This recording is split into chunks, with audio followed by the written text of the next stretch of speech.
15 years ago, I had the infamous privilege of introducing a man who made a long-remembered presentation in honor of Bubby and Papa. This gentleman was forced into doing so due to the untimely illness of Rabbi Sunheim. Rabbi Sunheim has since retired. In honor of Bubby and Papa's 65th anniversary, we searched high and low, mostly low, and found, which was not easy, the same infamous gentleman. Family and friends, in honor of this auspicious anniversary, I present to you for another historical presentation, the one and only Reverend Jim. Hey, thank you, Deidre. Deborah. Deborah. Hey, tonight it's my joy to present this hysterectomy, historical speech in honor of the 60th, the big anniversary. I call this the Kirby Burke Address. Now, 3 scores ago, 5 years, three scores and 5 years, a long time ago, our father and mother brought forth, well, actually 5th, boys, on this family a new sensation. Conceived in Boston and Tampa, and medicated to the opposition that all births are but a sequel.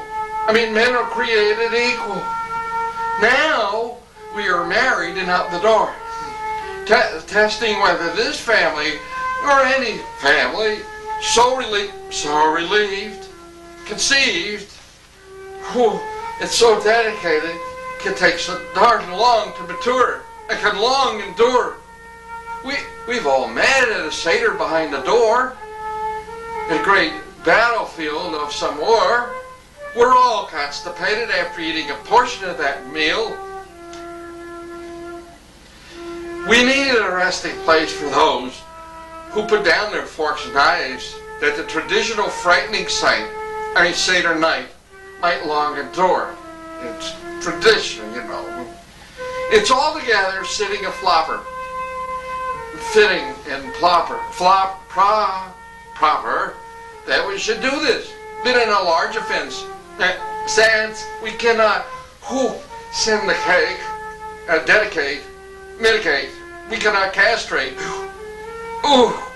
consecrate, we cannot follow some clown and hallow this ground.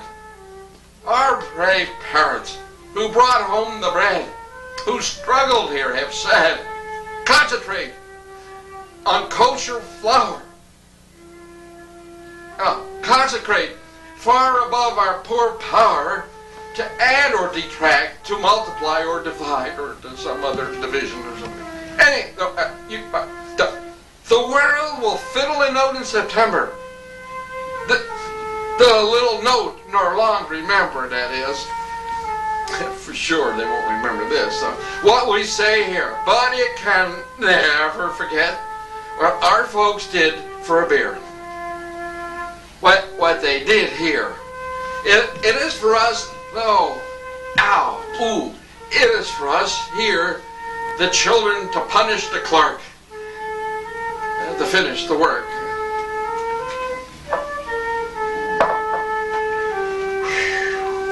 Okay, for the fair work, which our parents have thus far told us to dance.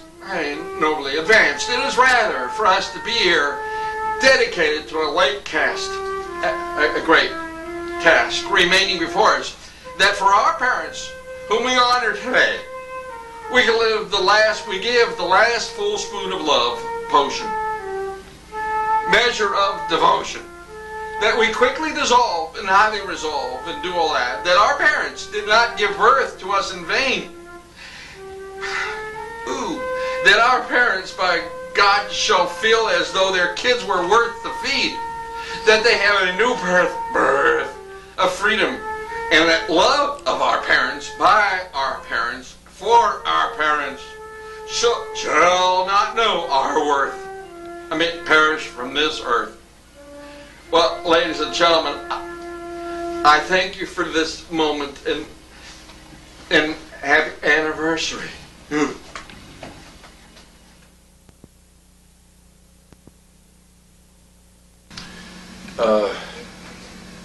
thinking of what to say on a serious note after joking around or having a little fun on camera. And what do you say about a couple that have been married 65 years, let alone your parents? And I think through the years, and I think that the greatest tribute one can give to you folks is the heritage that you leave with you and the blessings that you have had by seeing that tradition and those values that you have tried to pass on from generation to generation before you. As you have said many times, Dad, I'd rather maybe give and help now while I can see it being used and enjoyed than after I'm gone. And so true. For those in the family who do not have the blessing of a grandparent or grandparents or great-grandparents, be the case, to have you both here to enjoy or to see, to have the pleasure, the nachas of children and great-grandchildren and grandchildren is truly a blessing. For those of us who have lost loved ones who are not here anymore in the family, memories, we realize, are perhaps the most valuable thing we can leave anyone. I think about all of those years that I've been around the family and the long time we have spent together in so many conversations or trips or car rides, Mom, and things like that. And here we are at 65 years. I know if Sandra or Sherlem were here, she'd hate to spend 2 seconds in front of this camera because she hated that. But I also know that she would honor you by sitting in a chair for a moment or two with tears rolling down the eyes, as she always would do, in happy times as well as sad, and still convey to you her wishes, and I'm sure she does from above. Dad, you've said that on Simchas, the angels send those down to partake, so I believe she's here. As for myself, I think and say that the greatest tribute we can give to you as parents, as grandparents, as great-grandparents, is in fact the children. How they grow and how they live their lives, what values they have, what ethics they have, how they succeed, whatever they define success as, how good a people they are, how they show respect to their name. Those are some, as I recollect, the more outstanding values that you passed on that I recall. Trust, faith, honesty, sincerity, etc. Family, that word is a very elusive word. It is very hard to capture, and everyone has a different definition of what family is. I do recall so many, many years that the boys traveled so many, many miles, days in cases, or certainly overnight treks of 12, 14 hours in automobiles with families to be home for Pesach, to sit around your Passover Seder table. It was an honor, and it was a pleasure, and it was something we were not forced to do, something we wanted to do. It was perhaps an expression of family as we saw it or as we defined it. Those days are hard to come by. This doesn't happen in the generations that follow as often. But hopefully the feeling and the commitment one has for their parents and their grandparents and their great-grandparents, hopefully all of that does stay in one's heart. And when push comes to pull, they're there for you. So I ramble on here for a moment, and I apologize for that perhaps. My heart is filled with pleasure. My heart is filled with pride in who you are and what you have accomplished through your years. I hope I can do half as well when the time comes. And I wish you 120 years. So I don't know how many more years of marriage that is, but it's irrelevant. Whatever the years are that Hashem wishes to grant you, May they be filled with a degree of happiness, a quality of life that you can enjoy, friendship that remains between you, and the love of your family and your children and your grandchildren to everyone. And I wish you all the best. God bless you both. Thank you. Bubby and Papa were two names I heard about long before we met. We were introduced in December of 1996 on a very brief trip to Florida. With open arms, they made me feel very welcome. They knew we were getting serious when we went with them to Tomato's restaurant, and Papa said, "Josie, she put her hand on Bobby's lap. There is something going on here." Of course, this moment broke the ice as my face turned the color of a tomato. My history with you goes back only 5 years of your 65 years together. The love and warmth you both have shared has spilled into your boys' homes as well. For this, you should be very proud. Being the newest member of this family, one of the newest members, I wish for you both good health, happiness, peace, and joy, and that Hashem grants and blesses you another 65 years at least. Happy anniversary. On your 65th wedding anniversary, Bubby and Papa, I look back at the memories that I have had with you over the last 30 years.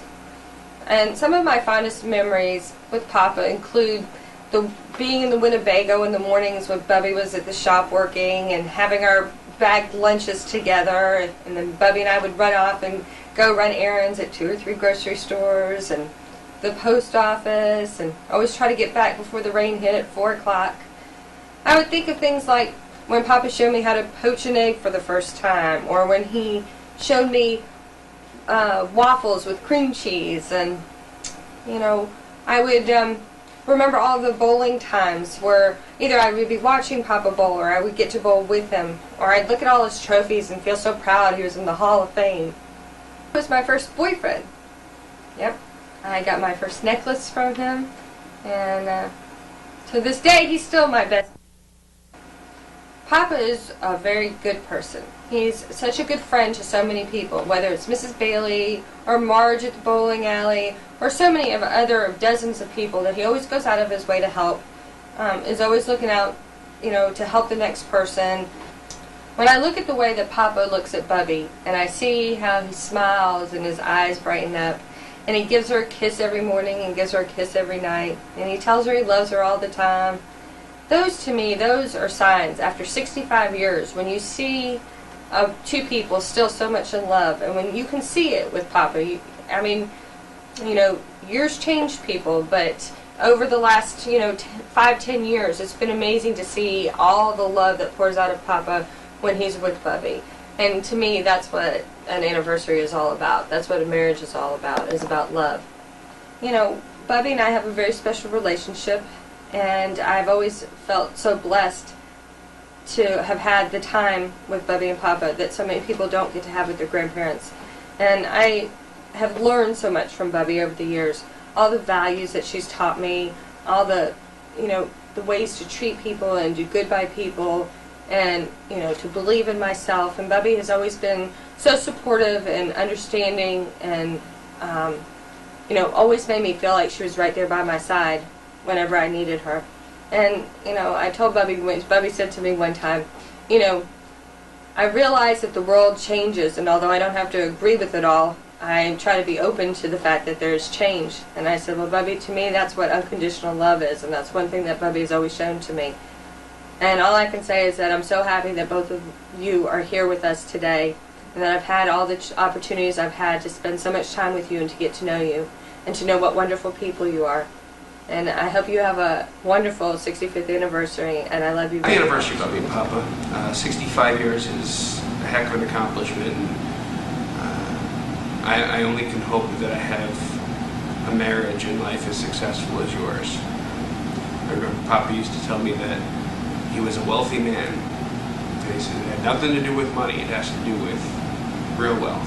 And there's a lot to that, and I appreciate that. I'm kind of unsure what to say because it's probably all been said, and I'm sure that's been said too, but I'm sitting here uncovering all these little pieces of history around the apartment. There's a reel-to-reel over in the corner, and movie projector, and films, and videos, and audio tapes, and trying to make heads and tails of your lives in such a way that we can share with you the pieces of these bits and pieces of history. And I'm just so overwhelmed by the amount of love and humor and care and involvement you had in so many people's lives. And I hope that someday, you know, maybe 63 years from now, when it's Jenny and my 65th anniversary, you know, my kids and grandkids will think to put together bits and pieces of my life in this way, and I can only hope, thinking about the future, that I have half as much of the joy and love and honor and whatnot that my family can share with me.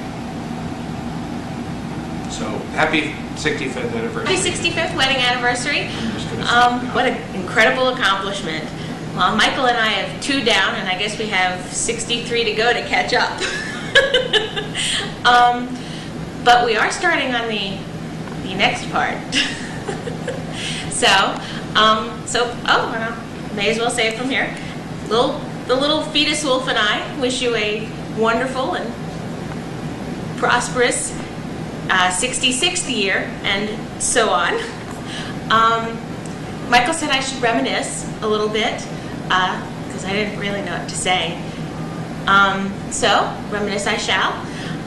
We were talking, actually, when Murray was down, about Michael and my trip down there 2 Thanksgivings, well, actually, yeah, I guess it was 2 Thanksgivings ago, to see you guys, and that was the last time, unfortunately, we made it down there, which we kind of regret, that we couldn't come more often. But hopefully that will change when we'll see you soon. God willing, one or both of you will be able to travel here for the bris and see the little guy in person just a little bit after we do. Let's see. Yeah, I remember, so when we went down there, I remember having Thanksgiving and playing bowling and going to play bingo with Bubby, and oh, we had a great time. And let's see. Also, I remember when we went up to Toronto, we got to see Bubby at Michael's Uncle Aaron's and spend some time with her there too. And of course, I got to see Papa at the wedding and hear him make a toast. It was nice having, 3 generations of Wolves there. Michael and Michael's father, and then of course. I'm writing this just to say, I hope you have a special day. To wish you well and mark this occasion, I'm delivering this ode with love, no persuasion. On to the subject, love without fail, I'll start my ode with a little tale. It's about a boy from Nashville, Tennessee, grandparents in Tampa named Papa and Bubby. He wanted to do something special to remember, their 65th anniversary in the month before September. So he gathered up info on each grandparent alike, then he took a deep breath and grabbed a hold of the mic. Bubby, he said, I have memories that are swell. We used to eat grapefruit in the mornings, let me tell. We'd run to the fruit stand right down the street for 25 cents a pound, bananas you couldn't beat. We'd play solitaire for hours, she'd always win. I just couldn't beat her. Experience wins in the end. Of course there's the cereal, Bubby cereal it's called. Lumpy or smooth, with raisins or none at all. And then the boy continued with his story. He was getting into it, not at all in a hurry. Pop is a Hall of Fame bowler who bowls with joy. He always bowls well, as I remember, as a boy. He gave me a ball for my bar mitzvah, I believe. I still use it to this day. I'll always keep it with me. I also have shirts that he gave me from bowling. That was nice of him, though. It never improved my rolling. The boy continued. He used to show me his collections, medals and pins, trophies and recollections. I remember one real well, said the boy with a whim. A trophy of a fist that means, don't mess with him. Now that boy's a young man, and he lives on. He has a legacy of grandparents to motivate him some. It always helps when there are role models like you to get through trouble and sticky situations too. Congratulations on 65 years together. May you both enjoy more years together. I wish you the best, health and happiness and smiles, lots of simchas and celebrations in the Wolf Dynasty for a while.